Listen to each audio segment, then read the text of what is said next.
Our identity is that thing that it's the secret piece, missing piece that people don't understand that's keeping them trapped in their patterns.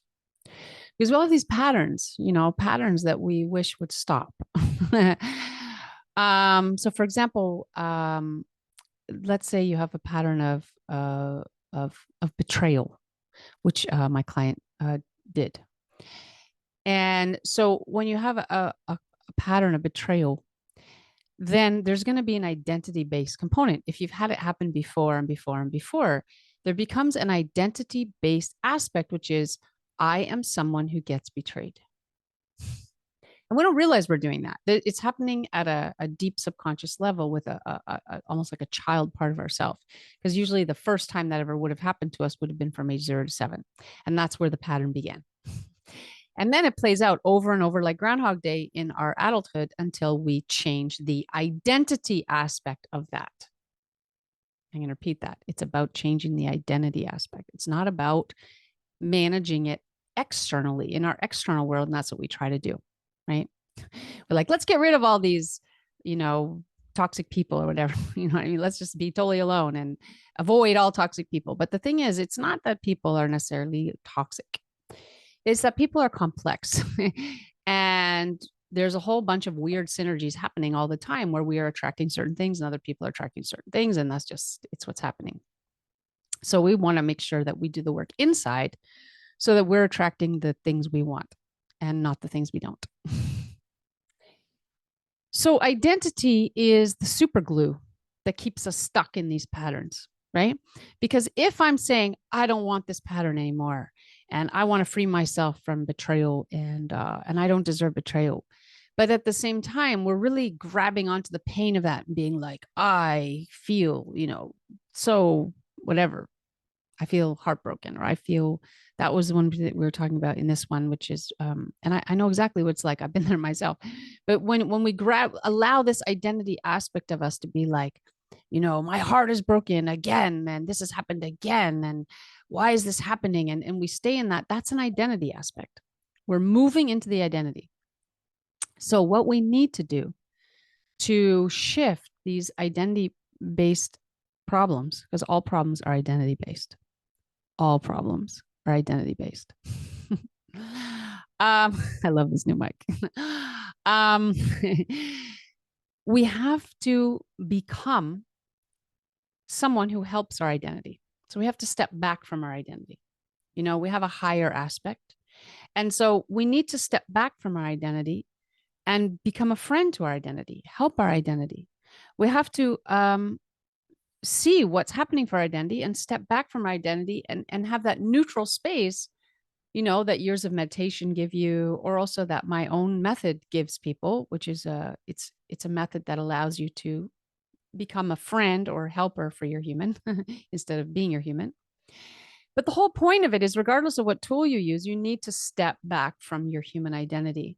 You need space, and you need to help your human with that identity and not allow it to sort of get trapped in it and grab onto it. And how do we do that is really interesting. How we dissolve the super glue of the identity stuff is with empathy and love. And it all sounds very, kumbaya, kind of airy fairy, but it's actually a real thing. We actually dissolve the super glue with love, because what we need to do is we need to help that human aspect part of us feel validated, feel empathized with, feel like there's an empathetic witness to her or his experience. And when we introduce that empathetic witness, and Dr. Gabor Mate talks about this a lot, when we introduce the empathetic witness, that super glue, it just dissolves. We just heal trauma, whatever it is you want to call it. It just heals. Things that happen that create patterns heals. We don't have to call it trauma. We all have patterns. And they all need to be healed if we want to have what we want. And the way we do that is by dissolving the identity aspect with the empathetic witness, with validation for that part that's struggling. That doesn't mean becoming that part. That doesn't mean going in there and being like, yes, you always get betrayed. Yes, life sucks. No, we don't want to do that. We want to be more neutral. We want to be more just empathetic, loving, and just be like, oh, yeah, I'm really sorry that happened to you. You don't deserve that. So it's like talking to a friend.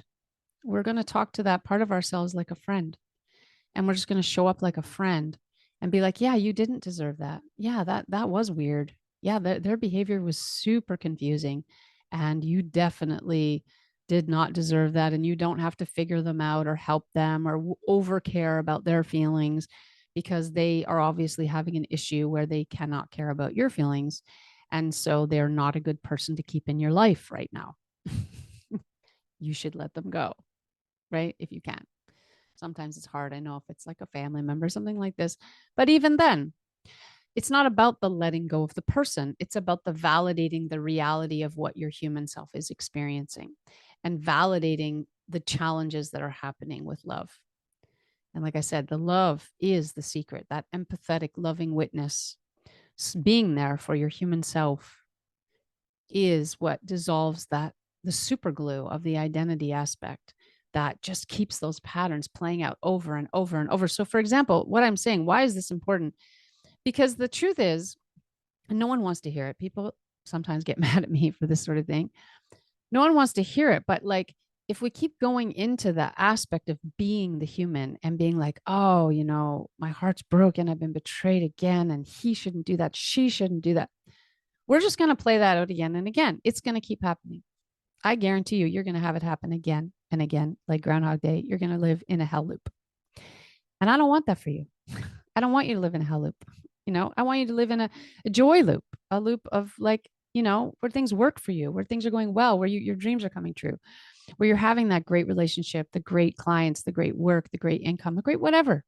We can all have those things and we deserve to have those things, but they're all identity based. The secret missing link almost everybody needs is to understand that it's tied to identity, and we need to work at the identity level if we want to change those things.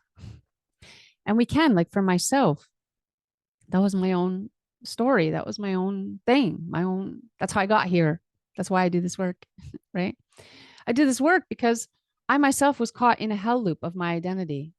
I was caught in a hell loop of my identity because, in my childhood experiences, they formed an identity that felt betrayed, that felt angry, that felt like things don't work, that people can't be trusted, that life is confusing, that cared too much about other people's feelings and pretty much didn't ever get that care back. And, that was the childhood formative experiences that then created an identity that then attracted those experiences over and over like Groundhog Day in a hell loop. Right. And so eventually I got wise and was like, I'd like to break this hell loop. I would like to have better experiences. And that sent me off on a lifelong journey of learning all these things and doing over 20 years of meditation every day. And multiple, you name it, I've done it, like every kind of practice that you can do basically to heal things, clear things. I've tried at least once, often more than once. And what I learned through it all is that it's about identity and that's the shortcut everyone's looking for. And it's not easy, but once you go there and you really get serious about it, you can make massive change very, very fast. Like for me, I've been doing this work for 10 years. So with my clients, I'm able to make massive change with them in 6 weeks. And it's not me doing that. I'm not waving a magic wand, right? It's a partnership of me helping them do this deep work to go inside with their identity and detach from their human identity and help their human identity so that they stop getting stuck in those hell loops. And that's the work we all have to do. And we can all do that work. I mean, you don't need to hire me to do it. You can do it. It's much harder without help. That's all, because you don't see the hell loops and you don't really understand where you're getting trapped in them. And you don't really, it's very hard to keep detaching from your human identity. This whole idea of I, right? I. People say it's the most powerful, word that you can use. And for me, I think often it's the most dangerous thing is to say I, because you're like, I have, or I am. As soon as you do that, you're creating a reality for yourself, right?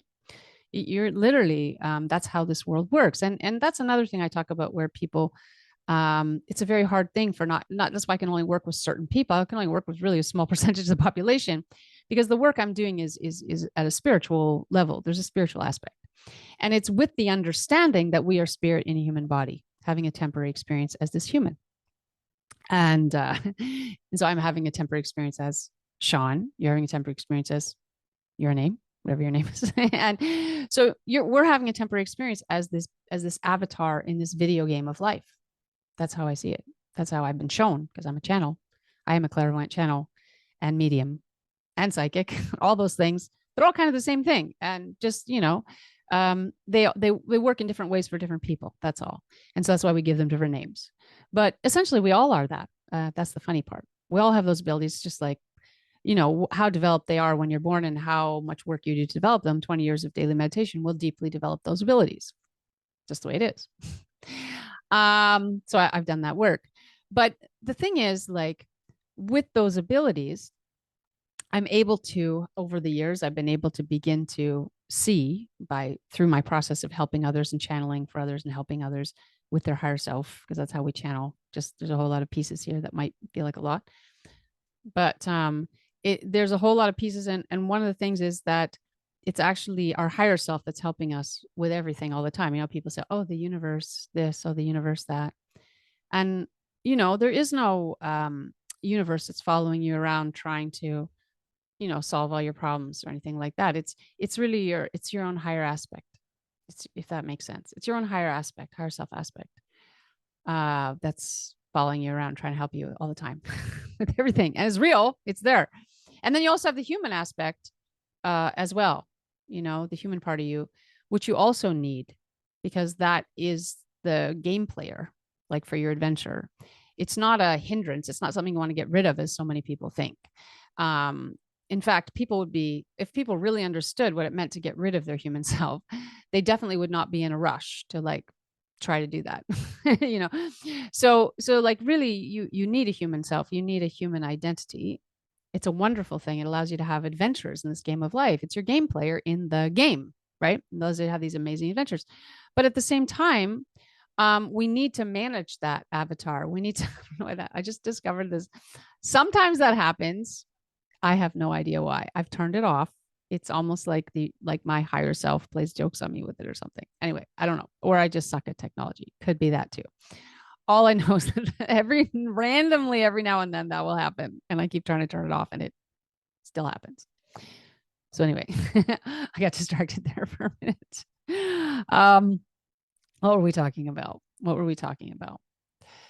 were talking about, I probably went off on a tangent, but mainly it was the idea that by being a channel and working as a clairvoyant channel with leaders and entrepreneurs for the last 10 years, one of the most important things that I discovered that was really important was seeing every day, remembering that we are spirit and human body, having a temporary experience, and using that to empower us as we create our lives and not get trapped in our identity, not get stuck as, for me, as Sean, or you as your name, and to not judge our identity, not be like, oh, that Sean person just keeps sabotaging me all the time. People say that. They're like, oh yeah, my human self is sabotaging me all the time. And then they're mad at their human. That makes no sense.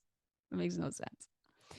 It definitely is not empowering, and it won't be helping you. So what you want to be doing instead is more neutral, more like, hey, oh yeah, these are the things that my human is doing. This is why my human's doing it. So I'm going to help my human with that. I'm going to help my human solve that problem with love, with kindness, with patience, right? That's how we solve problems. We got to help our human. So that's what I'm all about. I'm all about helping our human in different ways. But the main thing is I have a method that I use, that I teach people, that allows people to really de-identify from their human and become a friend of their human instead, and help their human. So that's essentially there's a lot more to it, but that's essentially my method. And I'm getting a low battery thing on my thing. So I guess that's all I'm going to share today, but this is an experiment. I'm practicing sharing more, just sharing, free sharing after a session. And I guess today the main thread that I wanted to talk about was identity, and how identity is the super glue that's getting you trapped in these patterns that you want to stop. And so that's where you want to start looking at identity. All right. Until next time.